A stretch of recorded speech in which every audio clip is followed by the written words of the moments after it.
Circa, cold and all. After a shootout with the Libyan MiGs in the Med, the Kennedy Flyers are home.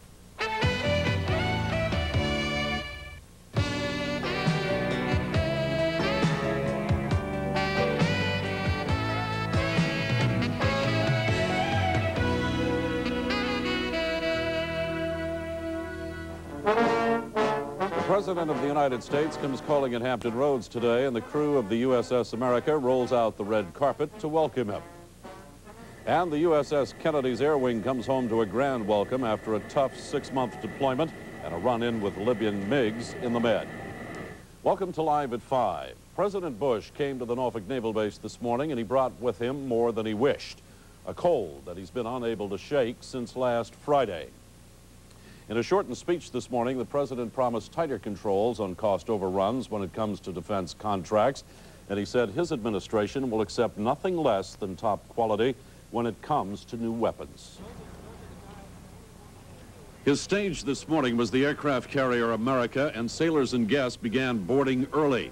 At precisely 10:50, the President's helicopter landed on the fantail in a sea of white hats.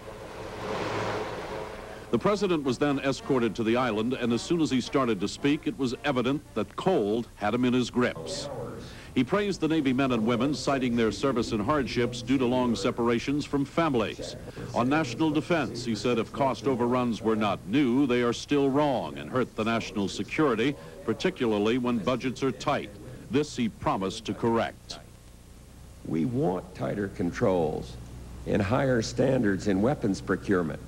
And we will get tighter controls and higher standards in weapons procurement. You deserve the very best equipment and weapons. You are getting them most of the time now, and we're determined that you will get them all of the time. After his speech, the President went below deck straight to the chow line to have lunch with the crew. He dined on egg drop soup, salad, and pork fried rice, and had time for a little conversation. No trivial pursuit. I used to be stationed out there. Is that right? 1,000 years ago, yeah.